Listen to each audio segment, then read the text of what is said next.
अगर हम किसी दूसरे प्लैनेट पर लाइफ की कंडीशंस डेवलप करने के लिए अरबों रुपए खर्च कर सकते हैं, तो क्या उसी पैसे से हम अपनी पृथ्वी के जीवन को नहीं सुधार सकते? अब मैं दावे के साथ कह सकता हूँ कि आपने ये लाइन एक ना एक बार तो जरूर सुना होगा या फिर खुद से बोला होगा।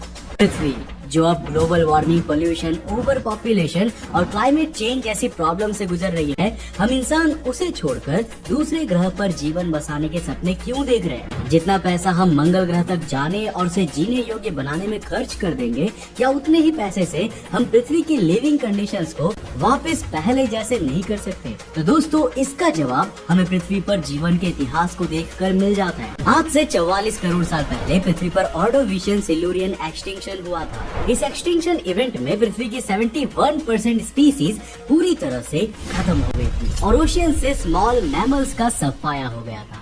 ऐसे ही आज से 6.6 करोड़ साल पहले क्रेटासियस पैलियोजीन एक्सटिंक्शन इवेंट देखने को मिला था। चिक्सुलूग नाम के एक एस्ट्रॉइड ने तब पृथ्वी से डायनासोर समेत 75% प्लांट्स और एनिमल्स की स्पीसीज को खत्म कर दिया था। हमारे ग्रह के इतिहास में ऐसे कई इवेंट्स हुए हैं जब मेजॉरिटी ऑफ स्पीसीज का सफाया हो गया है। और ये सिर्फ इतिहास की बात नहीं है, वैज्ञानिकों का मानना है कि आने वाले 100 से 200 सालों में पृथ्वी पर कोई बड़ा मास एक्सटिंक्शन देखने को मिल सकता है, तो शायद इस ग्रह से जीवन को पूरी तरह से छीन लेगा। अब ऐसे में सवाल उठता है कि क्या इंसान अपनी पूरी धन दौलत लगाकर भी प्रकृति की इस तबाही को रोक सकेगा?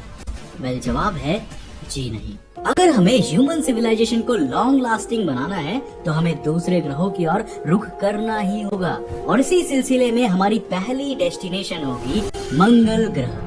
1 दिसंबर 2020 को एक इंटरव्यू के दौरान एलोन मस्क ने यह दावा किया था कि उनकी कंपनी स्पेसएक्स साल 2024 तक पहले इंसान को मार्स पर पहुंचा देगी और साल 2026 तक हम मार्स पर इंसानी बस्ती बनाने में कामयाब हो जाएंगे। लेकिन फिर पिछले साल मार्च में उन्होंने अपने इस फ्यूचरिस्टिक प्लान को एक नई डेट दे दी और वो डेट है साल 2029 की, यानी कि वो साल जब इंसान को चांद पर कदम रखे 60 साल बीत चुके होंगे। लेकिन दोस्तों, सवाल ये है कि आखिर हम साल 2024 तक मार्स पर क्यों नहीं पहुंच सकते, और क्या साल 2029 तक भी मार्स पर पहुंच पाना पॉसिबल है? वेल दोस्तों, पृथ्वी और मार्स के बीच सबसे बड़ा डिफरेंस है इसकी लिविंग कंडीशंस। एक तरफ जहां पृथ्वी का एटमॉस्फेयर 78% नाइट्रोजन और 21% ऑक्सीजन का बना हुआ है, वहीं मार्स का एटमॉस्फेयर 95.3% कार्बन डाइऑक्साइड से बना है, और ये गैस हमारे लिए बहुत ज्यादा डेंजरस है। जिस ऑक्सीजन पर हम सांस लेते हैं उसकी मात्रा मंगल ग्रह के एटमॉस्फेयर में सिर्फ और सिर्फ 0.13% है, जो हमारे लिए इनसफिशिएंट साबित होगी। अब आप कहोगे कि भाई इंसान वहाँ नॉर्मल जीन्स और टी शर्ट पहनकर थोड़े ही जाने वाला है, हम वहाँ पर स्पेशलाइज्ड स्पेस सूट्स पहनकर जाएंगे जिनमें हमें ऑक्सीजन की सप्लाई मिलती रहेगी। वेल, यहाँ पर प्रॉब्लम ये है कि मार्स पर ह्यूमन कॉलोनीज बसाना 1 या 2 दिन का काम नहीं है। इसके लिए सालों तक इंसानों को उसे स्पेस सूट में बंद कर रहना होगा, जहाँ ऑक्सीजन की रेगुलर सप्लाई का कोई ठिकाना नहीं है। अगर हमारे स्पेस सूट में कोई टेक्निकल फ्लॉ आता है और इंसान बिना स्पेस सूट के मार्स के एटमॉस्फेयर में एक्सपोज्ड हो जाता है, तो हम इसकी सरफेस पर 2 मिनट से ज्यादा जिंदा नहीं रह सकते। मंगल ग्रह की मैग्नेटिक फील्ड हमारी पृथ्वी के कंपैरिजन में काफी ज्यादा कमजोर है। इसकी वैल्यू पृथ्वी के मैग्नेटिक फील्ड के कंपैरिजन में कुछ 1% ही मानी जाती है। पृथ्वी के एटमॉस्फेयर के अपोजिट मार्स का एटमॉस्फेयर सूरज और आउटर स्पेस से आने वाले रेडिएशन को तक नहीं रोक पाता। अब अगर आप मार्स की सरफेस पर बिना स्पेस सूट के खड़े हो गए तो आपको पृथ्वी के कंपैरिजन में 50 गुना ज्यादा रेडिएशन का सामना करना पड़ेगा। अब ये रेडिएशन हमारे डीएनए को पूरी तरह से बदल सकता है और हमारी बॉडी में कैंसर जैसी डेडली डिजीज को जन्म दे सकता है। अब दोस्तों, मार्स की ग्रेविटी हमारी पृथ्वी के कंपैरिजन में सिर्फ 38% है, यानी कि अगर पृथ्वी पर आपका वजन 100 किलोग्राम का है तो मार्स पर आप सिर्फ और सिर्फ 38 किलोग्राम के ही होंगे। अब हो सकता है कि ये आपके लिए खुशी की बात हो, लेकिन आपकी बॉडी इतनी कम ग्रेविटी को सस्टेन नहीं कर पाएगी। देखो, हम सभी की बॉडी पृथ्वी के ग्रेविटेशनल फोर्स के हिसाब से ही डिजाइन है। इसे ग्रेविटी के अगेंस्ट चलने और कूदने के लिए कितनी वर्क फोर्स चाहिए, ये हमारे दिमाग को परफेक्टली पता है। इन शॉर्ट, हम पृथ्वी के ग्रेविटी के हिसाब से जिंदा रहने के लिए ढल चुके हैं। अब जब नासा अपने एस्ट्रोनॉट्स को इंटरनेशनल स्पेस स्टेशन पर भेजती है तो इससे पहले उन्हें जीरो ग्रेविटी और माइक्रो ग्रेविटी में सस्टेन करने की ट्रेनिंग ट्रेनिंग दी जाती है। साथ ही साथ इंटरनेशनल स्पेस स्टेशन में ऐसे इक्विपमेंट्स मौजूद होते हैं जो समय समय पर एस्ट्रोनॉट्स को आर्टिफिशियल ग्रेविटी देते रहते हैं। लेकिन देखो, हम इंसान आर्टिफिशियल ग्रेविटी के डोजेज लेकर ज्यादा दिनों तक सरवाइव नहीं कर सकते, और यही कारण है कि इंटरनेशनल स्पेस स्टेशन पर भी एस्ट्रोनॉट्स को 4 से 6 महीने के लिए ही रखा जाता है और रेयरली ही इस टाइम लिमिट को इंक्रीज किया जाता है। लेकिन अगर हमें मार्स तक जाना है तो हमें 8 से 9 महीने तक तो स्पेस की जीरो ग्रेविटी में ट्रैवल करना होगा, और उसके बाद अगर हमें इस प्लैनेट पर ह्यूमन कॉलोनीज बसानी है तो हमें इस प्लैनेट की माइक्रो ग्रेविटी का सामना भी करना पड़ेगा। अब प्रेजेंट कंडीशन में हमारे पास ऐसी कोई भी टेक्नोलॉजी नहीं है जो इंसानों को लंबे समय तक कॉन्स्टेंटली आर्टिफिशियल ग्रेविटी दे पाए, और दूसरी ओर हम इतने भी एडवांस्ड नहीं हुए हैं कि मार्स की ग्रेविटी में चेंजेस कर सके। पृथ्वी और मार्स के बीच के डिस्टेंस भी हमारे इंटरप्लैनेटरी ट्रैवल में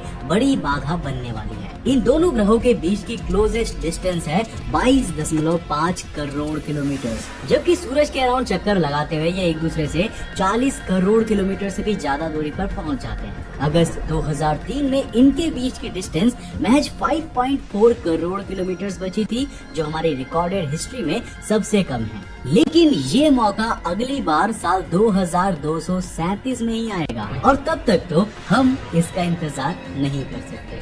पृथ्वी और मंगल ग्रह हर 26 महीने के इंटरवल के बाद एक दूसरे के सबसे करीब आते हैं, और वैज्ञानिक इस समय को लॉन्च विंडो कहते हैं। ऐसा इसीलिए क्योंकि अगर हम लॉन्च विंडो के दौरान मार्स पर स्पेसक्राफ्ट को भेजें तो ये 8 से 9 महीने में वहां पर पहुंच जाता है। लेकिन अगर हम किसी और समय को चुने तो इसको मार्स तक पहुंचने में 3 साल भी लग सकते हैं। अब अगली लॉन्च विंडो साल 2024 में खुलने वाली है। अगर स्पेसएक्स मार्स पर पहला इंसान भेजना चाहती है तो उनके पास भी 2024 का ही ऑप्शन होगा, नहीं तो उन्हें साल 2026 या 2027 तक का इंतजार करना होगा। लेकिन आखिर दोस्तों, वो क्या रीजन है कि स्पेसएक्स साल 2024 तक इंसानों को मार्स पर नहीं भेज सकी? वेल, इसका कारण है लैक ऑफ टेक्नोलॉजी। देखो, मून जो कि पृथ्वी से महज 3,84,000 किलोमीटर की दूरी पर है, वहाँ तक जाने के लिए नासा कितने सालों से तैयारी में लगी हुई है। अब फाइनली ऐसा कहा जा रहा है कि नासा का आर्टेमिस मिशन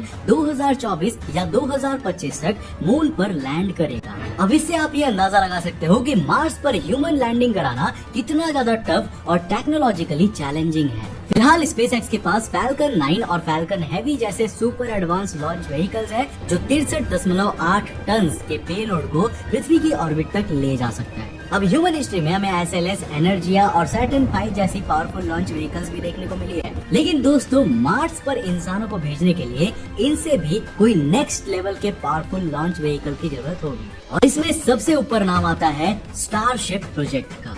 स्टारशिप ये इलोन मस्क का ड्रीम प्रोजेक्ट है, जिसमें वो इंसानी इतिहास का सबसे विशालकाय और पावरफुल लॉन्च व्हीकल बनाना चाहता है। स्टारशिप रॉकेट 120 मीटर्स की हाइट का होगा और इसका लिफ्ट ऑफ मास 5000 टन का होगा।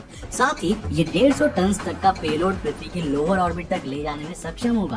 अब स्टारशिप प्रोजेक्ट का आइडिया और डेवलपमेंट साल 2012 में ही शुरू हो गई थी, पर फिलहाल साल 2023 तक ये बनकर तैयार नहीं हो सका। इसके अभी तक जितने भी टेस्ट लॉन्चेस हुए हैं वो सभी बुरी तरह से फेल रहे हैं। अभी 20 अप्रैल 2023 को भी इसके ऑर्बिटल फ्लाइट टेस्टिंग की गई थी, जिस दौरान इसमें कुछ खराबी आ गई थी और ये लॉन्च के 4 मिनट्स बाद ही आउट ऑफ कंट्रोल हो गया था। अब इन लगातार फेलियर्स को देखते हुए स्पेसएक्स ने फिलहाल तक स्टारशिप प्रोजेक्ट की कोई डेडलाइन भी सामने नहीं रखी है। अनुमान लगाया जा रहा है कि अगले 3 से 4 सालों तक तो हम स्टारशिप का फाइनल मॉडल बनाने में कामयाब नहीं होने वाले, और शायद मुझे लगता है कि इलोन मस्क की 2029 वाली डेट भी एक्सटेंड करनी पड़ जाए। अब दोस्तों, अगर हम इंसानों को मार्स पर ह्यूमन कॉलोनीज बसानी है तो हमें शुरुआती रॉ मटेरियल्स को पृथ्वी से ही लेके जाना होगा। आप खुद इमेजिन कर सकते हो कि मार्स पर इतना मैसिव इंफ्रास्ट्रक्चर खड़ा करने के लिए हमें कितनी ही स्पेसशिप्स लॉन्च करनी पड़ेंगी और इसमें कितना ज्यादा समय और पैसा लगने वाला है। लेकिन यहाँ पर सवाल ये उठता है कि आखिर कब तक हम ऐसा करते रहेंगे? अगर हमें मार्स पर लॉन्ग टाइम के लिए सरवाइव करना है तो हमें वहाँ पर सस्टेनेबल डेवलपमेंट करना ही पड़ेगा, यानी कि हमें पृथ्वी के रिसोर्सेज को वहाँ पर ले जाने के बदले मार्स के ही रिसोर्सेज को यूज करना सीखना होगा। मतलब कि मैसिव माइनिंग्स और इंडस्ट्रियल डेवलपमेंट्स, जिसके लिए हम इंसानों को वहाँ पर एनर्जी के वास्ट रिजर्व्स की जरूरत होगी। लेकिन हमारा लाल ग्रह एनर्जी के मामले में भी पृथ्वी से काफी पीछे है। नासा की वेबसाइट पर मौजूद इस आर्टिकल की माने तो मार्स की सरफेस पर पृथ्वी के कंपैरिजन में करीब आधे ही सनलाइट पहुंच पाती है। अब हम शायद सिर्फ सोलर पैनल्स के द्वारा ही वहां पर एनर्जी जनरेट करने की नहीं सोच सकते। अब देखो, कम सनलाइट के कारण मार्स का एवरेज टेम्परेचर भी करीब -60 डिग्री सेल्सियस है, जिसमें इंसानों का जिंदा रह पाना इम्पॉसिबल है। अब अगर हम मार्स के एटमॉस्फेरिक कार्बन डाइऑक्साइड को ऑक्सीजन में बदलने की सोच रखे हैं और वहाँ पर ऑक्सीजन प्लांट्स लगाए, तो शायद हम उसके लिए भी मार्स पर एनर्जी का इंतजाम नहीं कर पाएंगे। इंसानों के लिए पीने का पानी भी हमें मार्स की सरफेस के नीचे और पोल्स पर मौजूद वाटर आइस से ही एक्सट्रैक्ट करना होगा, जो अपने आप में एक बहुत बड़ा चैलेंज है। अब दोस्तों, सिर्फ ऑक्सीजन और पानी से तो हमारा गुजारा नहीं चलने वाला। हम इंसानों को खाने के लिए भी कुछ न कुछ जरूर चाहिए होगा, और मार्स पर तो स्विगी और जोमेटो भी नहीं है। अगर हम इंसान सिविलाइजेशन को बसाने की सोच रहे हैं तो हमें मार्स पर खाने की व्यवस्था भी करनी होगी। तो क्या हम मार्स की सॉइल में फार्मिंग कर सकते हैं? वेल दोस्तों, पृथ्वी की सॉइल में फार्मिंग इसीलिए पॉसिबल है क्योंकि इसमें NPK यानी कि नाइट्रोजन, फास्फोरस और पोटेशियम मौजूद है। लेकिन मार्स की सॉइल में कई ऐसे मिनरल्स और न्यूट्रिएंट्स नहीं है जो खेती करने और फसल उगाने के लिए मोस्ट इम्पोर्टेंट कहे जाते हैं। Last but not the least, फिलहाल तक हम इंसानों ने सबसे दूर जो ट्रैवल किया है वो है हमारा चांद। और हम सिर्फ पृथ्वी से मून तक ट्रैवल करने में आने वाली दिक्कतों के बारे में ही जानते हैं, पर डीप स्पेस ट्रैवल हमारे सामने कई अनजान फिजिकल और साइकोलॉजिकल बैरियर्स को खड़ा करेंगे, जिनसे पार पाना चुटकियों का काम तो बिल्कुल भी नहीं होने वाला है। मतलब आने वाले 1 या 2 दशक में हम इंसान पृथ्वी को छोड़कर मार्स पर रहने लगेंगे, इसकी पॉसिबिलिटीज ना के बराबर है। बाकी आप धरती पर रहना पसंद करोगे या फिर मंगल ग्रह पर? अपनी राय मुझे नीचे कमेंट करके जरूर बताना, और उम्मीद है कि आपको इस सवाल का जवाब मिल गया होगा कि आखिर क्यों हम मंगल ग्रह पर नहीं जा पा रहे। वीडियो पसंद आया तो इसे लाइक करके जाना। मैं मिलता हूँ आपको नेक्स्ट एपिसोड के साथ।